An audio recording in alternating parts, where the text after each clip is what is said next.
Chapter 29. We continue as we see the young MC standing on top of a building and looking down. He says that it feels like he's being pulled. As he looks down the tower, he thinks about how his sister told him that their mother hated him and left him behind. He imagines throwing himself off the tower and wonders if falling from here would make him disappear. As he falls off the tower, he suddenly hears someone calling for him. He suddenly wakes up from the dream and gets startled. He notices that his sister and his mother are sleeping next to him. The mom looks worried as she asks him if he's all right. As the MC is still in a sleepy mood, the mother tells him that he was groaning in his sleep. He looks worried as he realizes that he was sleeping in between them again last night. He recalls his sister telling him that she loves him. He thinks that he can't tell if that was genuine as he looks at her sleeping next to him. Suddenly, he calls his mother and tells her that they should go on a date. Now, we see the mother and the MC outside.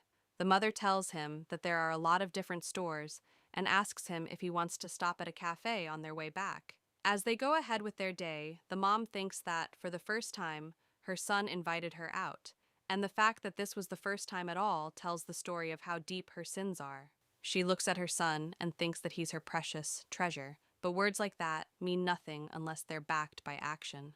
The mom recalls the incident where the sister pushed him off the playground and thinks that's why such an incident happened. She trembles in fear that she never once imagined her son would try to choose death himself. She thinks that even now he's still being haunted by nightmares.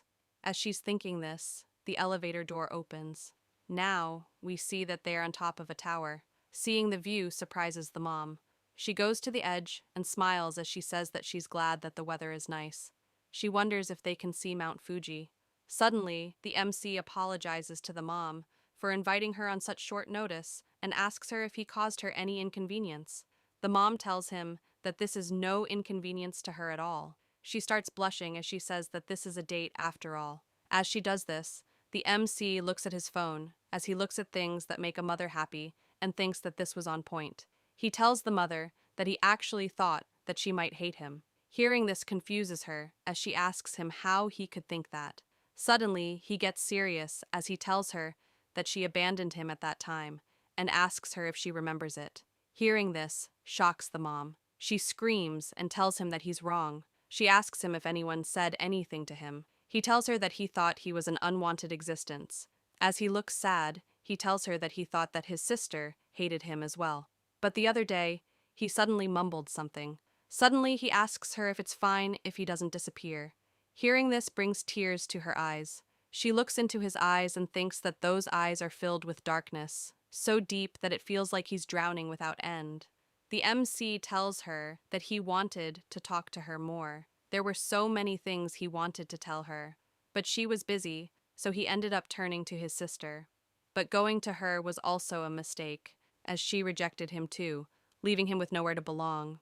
That's why he tried to disappear. If that was what the two of them wanted, then it didn't matter anymore. He asks her why she didn't stand up for him at that moment if she truly thought he was important. Despite everything, he still wanted to live with her. Hearing this makes her cry even more from guilt and shame. She thinks about that day, the day when Satsuka took him away. She could do nothing but watch in silence. She lost her confidence as a parent and ended up believing that being with her would only make him unhappy. As the mother sat there helplessly that day, another part of her told her that the sister's actions and Yukito not being able to return were the mother's responsibility. The mom screams and tells herself that's wrong and that she never abandoned him. She tells herself that she's giving pathetic excuses. She only realized it after it was too late. Back in the present, she looks guilty as she thinks that her son is confronting her right now. If she slips up here, he might never return. He'll surely go somewhere beyond her reach. The carefree smile he had, she's undeniably the one who took it from him. With tears and fear in her eyes, she thinks that she can't afford to lose him even further. As she thinks this, she looks at his face and gets surprised. She sees that he's smiling at her. She can't believe what she's seeing. With a gentle smile, he tells her that it's all right. He understands now. He's here today to change. As the mother can't believe this, she goes closer to him and grabs his face. The MC looks confused as she does this, and asks her if there's something on his face. She grabs onto the MC's shirt and starts crying her eyes out as she thinks that she thought she'd never see that expression from him again. The MC suddenly grabs the mother's hand and tells her that he has something important to tell her. Right now, he's no longer the him from before. After the date, we see the MC going to someone's place. We see that he's at Satsukasan's house. She greets him with a bright smile and welcomes him as she tells him that she's been waiting for him. He tells her that it's been a while. She immediately suggests that they should order some sushi. As he enters the house, he thinks that she's like a second mother to him. She spoils him endlessly. He suddenly tells her that before they order food, he wants to talk to her for a bit. Hearing this surprises her. Suddenly, he asks her if she's the one who made him like this. Hearing this shocks her. He remembers the past, when he fell in the playground and almost died. After that accident, he truly began to be involved with Satsukasan. He recalls Satsukasan screaming at the mother and telling her that she isn't capable of raising the MC, so she will do it on her own. As he saw his mother and Satsukasan fight, all he could do was stand there in a daze. In the end, he was taken in by Satsukasan. As the mother's sister took him away, he turned back to see his mom, who looked completely broken. As he left his mother, he couldn't help but wonder if his mother was glad that he was gone. Did she feel unburdened? Those emotions grew and grew inside him. He was cast aside by his sister, forsaken by his mother. There was no worth in his existence. He felt like he had to disappear. Despite everything, Satsukasan embraced him with gentle warmth. Now we see them sitting and talking. He tells Satsukasan that he realized it while looking through the photo album. It was after he came here that he lost his emotions. He thinks that as soon as he began questioning his own thoughts, he felt it. Some kind of constraint wrapped around him. He doesn't need to know what it actually is. There's only one person who could do that. And that person was Satsukasan. As he thinks this and looks at her, he sees that she looks troubled and worried. She speaks and asks him if he recalls the time when they visited the sky tree, just the two of them.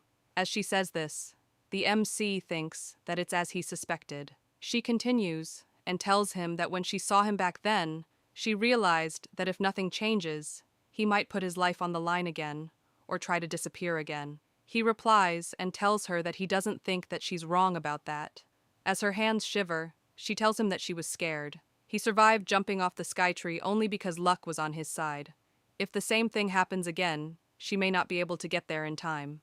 He hears this and asks her if this is the reason why she manipulated his thoughts. She tells him that what she did isn't as impressive as that. She tells him that she just cast a little charm. Hearing this confuses him. She tells him that she mentally conditioned him so he wouldn't think about disappearing or wanting to not exist. She tells him that he believed that he was someone who wasn't needed, and his identity was faint. That's why she led him to firmly identify himself as Kokonoe Yukito. She thought that she'd said it so he could reset himself before his heart overflowed past what he could endure. Hearing this makes him think this is why he kept repeating identity recognition whenever there was a chance. Satsukasan speaks and tells him something like that charm was supposed to come undone quickly. She tells him that her sister loves him too. If he managed to understand that, it was supposed to break almost at once. It's something that trivial. It was meant to be a genuinely simple charm, neither formal nor expert level. But his luck with women was just awful. Even after that, things kept happening that would hurt him. Middle school was especially terrible for him. Each time the charm she had put in place grew stronger, binding him even more tightly. He hears this and realizes something. He thinks that he was mistaken. Being broken doesn't mean he won't feel pain. In fact, not feeling pain is what makes him break. There was a trade-off between avoiding pain and falling apart. That invincible mindset. Even if it was the reason he ended up broken, without it, he'd probably have given up his life somewhere along the way. Setsuka-san speaks and tells him that he didn't get hurt, but he kept breaking little by little, and it had gone beyond anything she could handle. He asks Setsuka-san if she told this to his sister and mother. With a heavy heart, she tells him that for the two of them who are always by his side, it would be unbearable. They wouldn't be able to stand watching him slowly break apart. He asks her, "What about Setsuka-san?" With tears in her eyes, she smiles at him. He looks at this and gets sad as he thinks that he ended up making her cry once more, and he had thought he would never, ever make anyone cry.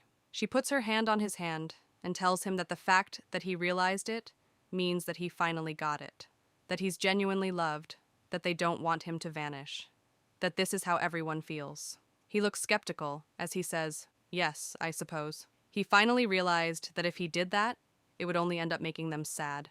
Satsukasan suddenly hugs him and starts crying as she apologizes to him for putting him through a hard time.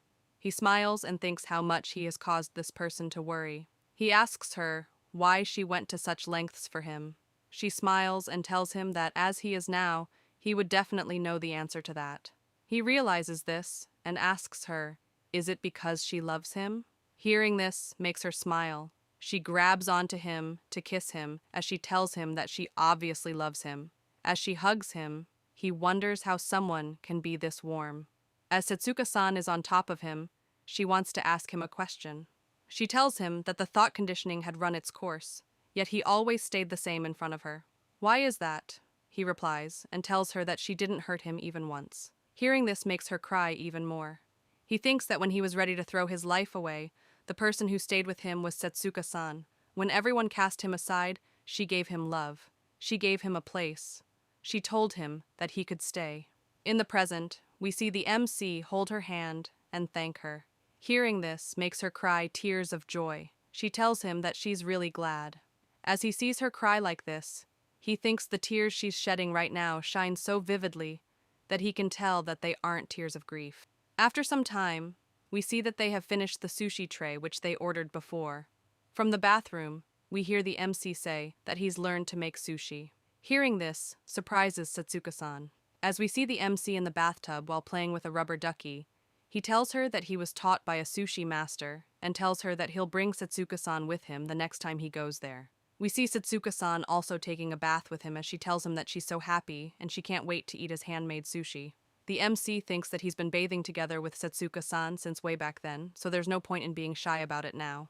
As he blushes and averts his gaze from her body, he thinks that his gaze was wandering aimlessly through empty space. He's in puberty after all.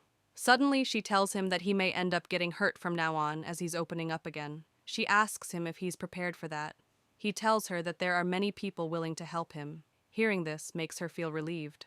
The MC looks at Satsukasan in a cute manner and asks her if she's going to help him too. Hearing this makes her go crazy. She tells him that his cuteness is 50% higher and she can't handle it anymore. He thinks that there have always been many on his side. Good intentions were there in equal measure to the ill will. He just failed to realize it. He smiles as he continues to think that even if he gets hurt, he doesn't want to break and make someone sad. The invincible version of him ends today. As he thinks this, he tells Satsukasan that it seems that he also likes the him, which he's been up till now. He doesn't want to lose the things Satsukasan did for his sake. Hearing this surprises her. Suddenly, the MC stands up and hits a pose, as he tells her that preparing for the yen's exchange, weakening by buying dollars, that's exactly what he will do. As he stands up, he exposes himself. He continues and says that considering the current state of the world, they don't know how long they can remain at peace. This Reiwa era is not a time when complacency born of peace will work. He clenches his fists as he thinks that he's not an artificial personality. He's not a fake. Even this version of him is truly himself. Satsukasan sees his weapon and looks surprised. She suddenly has tears in her eyes as she tells him, "That's impressive." She tells him that his bottom part is also impressive. Hearing this makes him realize that he has his weapon out. He gets embarrassed and asks himself why he's being so bold and what he's showing Satsukasan right now. Suddenly, Satsukasan gives him a thumbs up with a wink and tells him not to worry, as she's already prepared herself. He screams and tells her that's not the case. She blushes and tells him that she's even prepared a reverse bunny outfit. He goes stone-faced as he thanks her for giving the worst response. She suddenly grabs his shoulder and tells him that she'll make sure he's clean all the way through. The MC hides his weapon and asks her if this could be the Hikaru Genji plan. Now at night, we see the MC sleeping as Satsuka-san looks at him and thinks that finally this day has come. As she grabs his face, she thinks about how he told her that she never hurt him once. But in reality, that's not true. She looks guilty as she thinks that she was the one who hurt him the most because of the charm. She remembers the old times, the day she took care of the MC at her sister's house. She still remembers it, even now. At that time, she was troubled, a period when she felt uncertain about the future. As she was thinking this, The baby MC crawls onto her lap and calls her mama with a smile on his face. Hearing this surprises her. The MC falls asleep after saying that. The second she heard him say that, the doubts within her vanished. As she reaches to hold him, she thinks that she was silly to worry about such a thing. It's utterly insignificant. She holds the baby MC and cries tears of joy as she thinks that there are things in life that matter far more. She looks at him in the present and thinks that today is the promised day for them. He accepted what she had done. She asks herself if everything is all right now. He was able to realize it on his own, that there are people who are willing to help him. She puts her hand on his chest and thinks that he doesn't need the charm protecting his heart anymore. She tells herself that this is the end of her meddling and he likely won't visit her anymore. Hearing herself say this makes her feel lonely. Suddenly, the MC turns around and calls her name in his sleep. Hearing this makes her tear up. She tells him that she loves him very much as they go to sleep.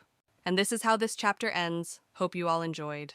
Please like, share, and subscribe, and leave a comment. Thank you,